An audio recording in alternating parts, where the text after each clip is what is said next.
আসসালামু আলাইকুম, কেমন আছেন সবাই? আজকে আমি আপনাদের জন্য নিয়ে এসেছি শীতের সকালে বা শীতের বিকেলে খুব সহজেই এবং অল্প সময়ে তৈরি করে নিতে পারবেন এই একটি পিঠা রেসিপি। এটা ভাপা পুলি বা ভাপা রোল বলতে পারেন।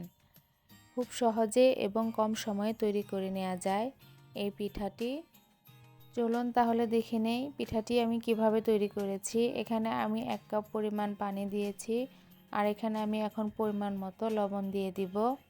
আপনারা আপনাদের পরিমাণ অনুযায়ী লবণ দিয়ে দিবেন। পানিটা যখন ফুটে আসবে তখন আমি পানির মধ্যে আতপ চাউলের গুঁড়া দিয়ে দিব। আপনারা চাইলে পিঠাটি আটা বা ময়দা দিয়েও করে নিতে পারেন। আমি পিঠাটি চাউলের গুঁড়া দিয়েই করব, কারণ এই পিঠাটি পুলি পিঠার মতো খেতে হবে, তাই চাউলের গুঁড়া দিয়ে বানানোর চেষ্টা করবেন, ভালো লাগবে। এখন চাউলের গুঁড়া দিয়ে আমি ভালোভাবে একটি ডো তৈরি করব। দেখতে পারতেছেন আমি ভালোভাবে চাউলের গুঁড়াটা পানির সাথে মিশিয়ে দিয়েছি। এখন একটু ঢাকনা দিয়ে ঢেকে দেব, যাতে ভাপে একটু সেদ্ধ হয়ে আসে। সেদ্ধ হওয়ার পর এগুলোকে আমি একটি বড় প্লেটের মধ্যে নিয়ে নেব, আর একটু ঠান্ডা হওয়ার পর হাত দিয়ে ভালোভাবে মেখে এটাকে একটি ডো তৈরি করে নেব।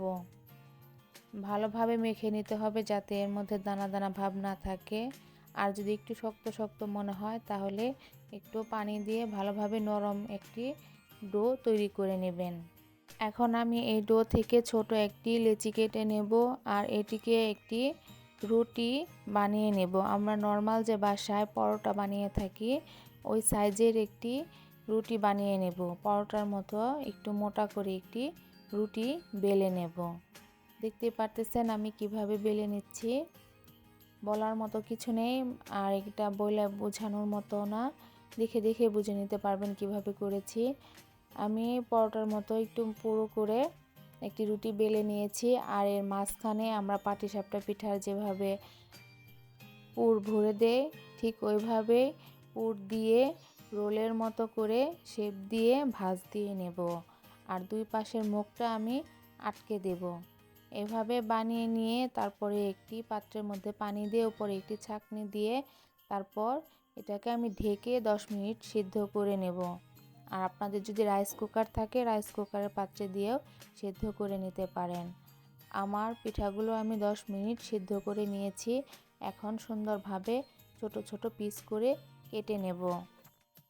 খুবই সহজ এবং মজাদার একটি রেসিপি, আপনারা বাসায় তৈরি করে নিতে পারেন। বেশি সময় লাগে না, আর শীতের দিন মানে পিঠা পুলির দিন। আর শীতের সকালে যদি এরকম একটি পুলি পিঠা হয় তাহলে তো কথাই নেই, বা চায়ের সাথে বিকেলেও এটা সার্ভ করতে পারেন।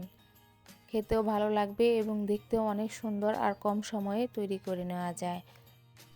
আমার এই ভিডিওটি যদি ভালো লেগে থাকে তাহলে অবশ্যই একটি লাইক এবং কমেন্ট করে দিবেন। আর এই ধরনের সহজ সহজ রেসিপি দেখার জন্য আমার চ্যানেলটিকে অবশ্যই সাবস্ক্রাইব করে রাখবেন। ভালো থাকবেন সবাই, আল্লাহ হাফেজ।